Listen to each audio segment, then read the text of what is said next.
So I want to tell you a story of something that happened to me about October of last year. I was working on a presentation not unlike the one you're going to see today, and I'd settled into my home office. And if your home office is anything like mine, all of the junk mail that I receive that I just don't want to deal with just piles up. And right now, I've got maybe 4 or 5 stacks of this, and I keep wondering why marketers keep sending that stuff to us. But so I was sitting down to work on a presentation like this one, and friends, I suffer from a condition I call procrastination. That means whenever there's something important for me to do, I find some other thing to do instead. And this day when I needed to be working on my slides, I decided it was time to shred all this paper. So I did what anyone else would do. I went and I grabbed my $25 Amazon paper shredder, and I went to town, and how many sheets of paper did I get through before that thing crapped out on me? 10. Oh, that would have been great. And it was like 2.5, okay? 2.5. So anyways, I'm at my desk, and usually when I sit down to work, I'll have a laptop and obviously have a pile of papers, and I tend to have a nice 32-ounce container of water, right? And so imagine me, I'm up sort of under my desk like this. I'm trying to unjam the paper shredder, and I lean up, and what happens next, friends? I smash my head. That's right, Bobby. And you know what happens when I do that? All of a sudden, that container of water, as I hit the desk, pours right into the center of my MacBook Pro. I still get shaken up thinking about this moment. So I started to panic. I leapt into action. I pulled the wires out. I was there in my office holding the laptop upside down, shaking the water out of it. And at this point, I realized I'd done everything that I could do to solve this problem. But wait a minute. It was 8:45 on a Thursday night, and I live exactly 10 minutes from Crabtree Valley Mall. So I hopped in my car, I put the laptop in my passenger seat, and I buckled it in, as you would. And then ran to the Apple store, and then I ran into, as I walked through the door, a guy who looked something like this. And I knew he worked for the Apple store because he was wearing a t-shirt and he was wearing jeans that were too tight. So I told him that I had spilled water on my laptop. It happened just 10 minutes ago, and I would love to talk to someone about it. And he looked at me with the biggest, most cheerful smile ever, and he said, "Oh, I'm sorry, sir, but we're about to close, and there are no more appointments available today." I looked back at him and I said, "I don't need an appointment. I need to see someone."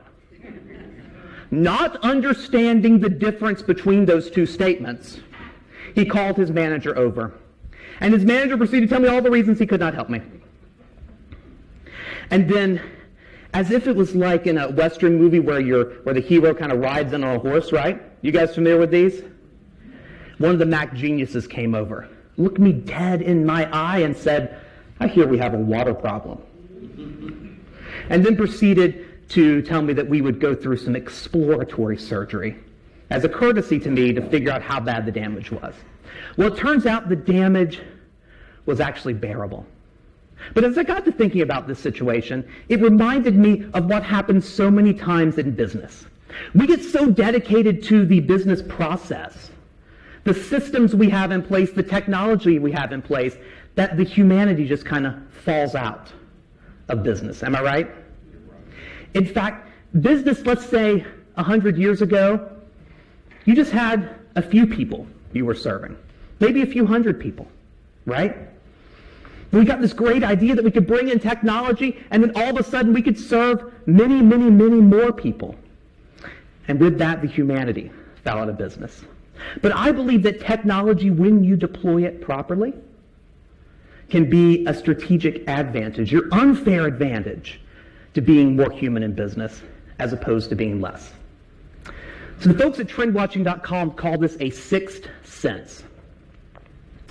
That all brands are collecting consumer data. In fact, they say even the stupid brands are collecting consumer data. So friends, if you're not collecting consumer data, see me after.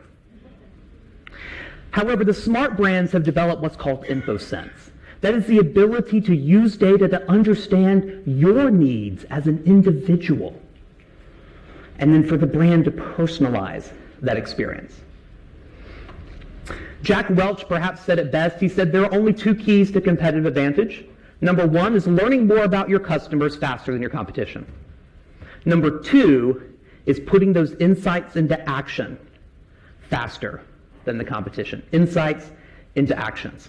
So today I want to share a piece of research with you from an IBM study. And the first piece from this particular study is that 76% of consumers studied said they expect organizations to understand their individual needs. And to me, that is, what is the relationship you have with your customer? Second piece, 81% demand improved response time. That is, how responsive are we to our customers? How do we anticipate their needs? And finally, this is my favorite, 68% expect that organizations will harmonize the customer experience. So where are my musicians in the room? We got a few. What does it mean? Someone shouted out to harmonize. How does it sound when you harmonize? Good, exactly. How does it sound when you don't harmonize? Terrible. Kind of like a 5th grade band concert, am I right? And that's because I believe, as well-intentioned as all of those 5th graders might be, they're probably not all on the same sheet of music. And if they've managed to pull up the right sheet of music, they're probably not in the same measure, you know what I mean? And so to get to the point where you're ready to work together as a team, to get all of your departments in your company in order, you have to be ready. And readiness doesn't come from just doing one thing. Readiness comes from training. Actually spending time to get ready for that big event, kind of like if you were training for a marathon. Okay, so this is a room full of smart people. What do I call this framework? Here's a hint.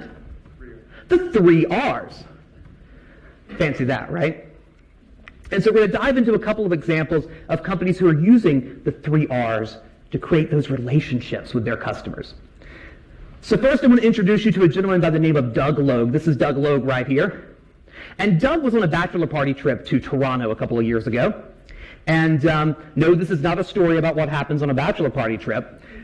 Doug, it turns out, is happily married, but he had this nagging feeling the entire time he was gone. He almost dismissed it as guilt, but then it hit him like a cold shower. That the day he arrived back from Toronto was his wife's birthday. Now, gentlemen in the room, those of you who are married, what are the consequences inside your home if you forget your wife's birthday? They're pretty bad, right? Exactly. This is why I'm not married. But Doug said, you know what, I'll solve this problem. I'll go online, I'll go to the Tory Burch website, I'll place an order, all is well. Well, then he found out his order was going to arrive late. And what's worse than forgetting your wife's birthday? Trying to make up for it the next day, right? You kind of get this number when you try to do that? All that said, Doug said, I can solve this. As soon as he got back to his home in Florida, he walked into a Tory Burch store. And this is where he met Michelle, the sales associate. And in the process, Michelle said, no problem. We'll get this all taken care of. Here, we'll ring up a pair of these shoes for you today. I see you bought a size 7.5. We will take care of this. You just bring the other pair back. We'll refund you. Life will be good when those come in. Okay, great. Doug's wife is happy. They return to the store a few days later to return the other pair of shoes. And then this is where his experience changes.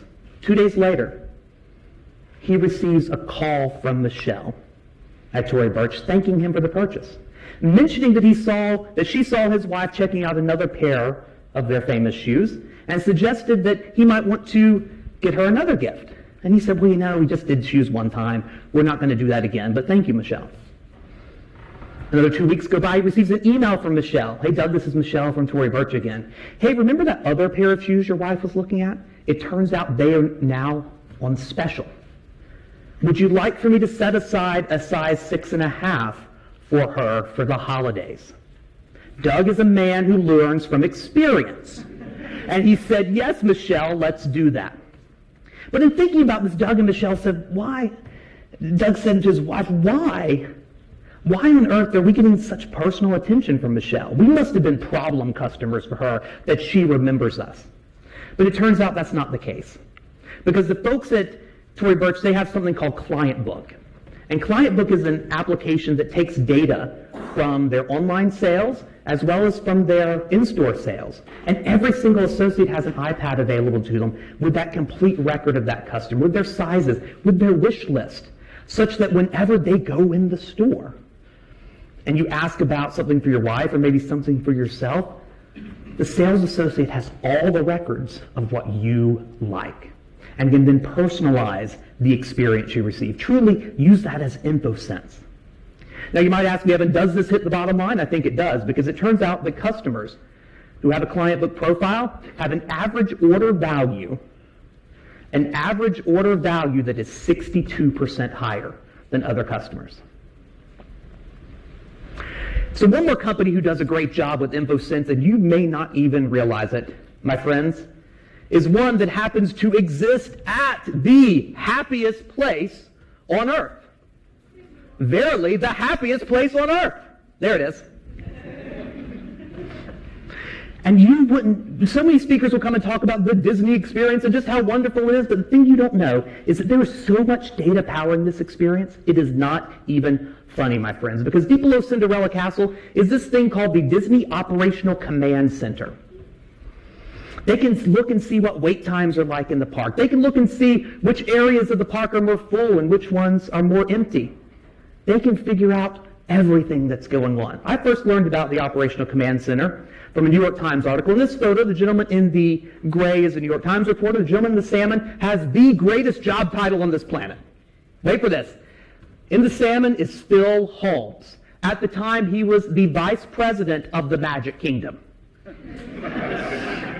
Friends, I have a Google alert set up. If that job ever becomes available, I'm applying.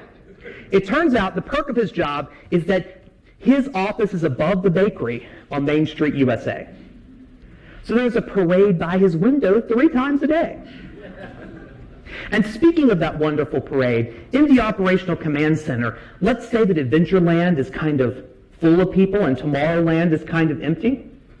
They have an on-demand parade they can dispatch that strategically jams up certain entrances and exits and opens up others such that you thought it was your idea to go to Tomorrowland instead.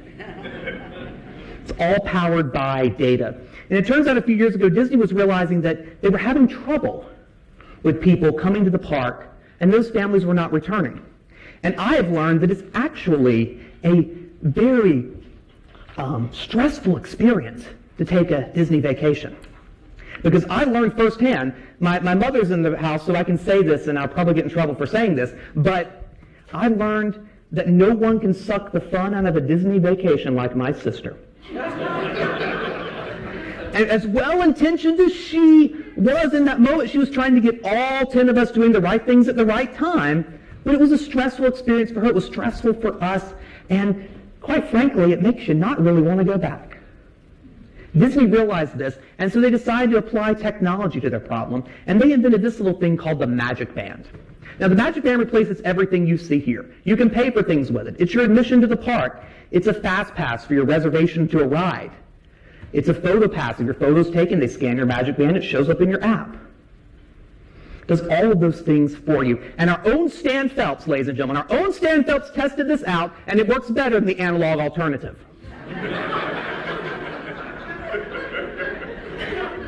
Quick bit of trivia for you. When everything is good with the Magic Band, what color does it show up? Let's say things aren't so good. What happens? Ooh, no, my friends. Because there are no errors or problems at the happiest place on earth. Rather, it shows up blue, which literally means you require assistance from a cast member. And the great things that this technology allows Disney to do is to seamlessly manage your experience. You can do all your ride reservations online. Your photos are in your pocket. You can manage the experience in a much more seamless way. And they're able to see that people are getting to see more attractions. But for the moment, let's all understand what technology is in use here. Those Magic Bands are a unique RFID device. They are a tracking device that you willingly put on your wrist so that they could track you. Moreover, they sell other colors of the Magic Band. They sell accessories for them, so leave it to Disney, my friends, to figure out a way to get you to pay for their privilege of tracking you. Because that's exactly what happened. But the benefit is truly to you as a customer. It turns out that at the Magic Kingdom alone, they were able to reduce turnstile time by 30%. 30% faster getting through that turnstile. And because of that and some of the other advancements they made, they were able to increase peak park capacity by 5,000 people. Okay, so someone tell me how much it costs to get in the Magic Kingdom these days. $100 a day. Thank you. You made my math so easy. Because if I take 5,000 and I multiply it by $100 a day, how much money is that in that one day? Larry, you're good at math. What is it? It's $500,000. That's exactly right, Larry. That's exactly right. $500,000, $500,000. Is that money we can take to the bank? I think it absolutely is. I think that absolutely helps their bottom line. You see, friends, when you deploy technology strategically to the benefit of the customer and making it transparent, it can truly create a better experience. And this is something that I believe is a superhuman advantage. A superhuman advantage. Because if you think about how how technology has kind of sucked the humanity out of business, if we use technology well and strategically, we can be more than human. We can remember things like Michelle did at Tory Burch. We can create that seamless Disney experience, all because the technology we're using, the data that's powering it, was done so in a way that serves the customer instead of just serving our business processes. And that is the essence of the blue goldfish. So I'd love for you all to say it with me here today. What's your blue goldfish? We're going to try that again. What's your blue goldfish? Thank you all very much.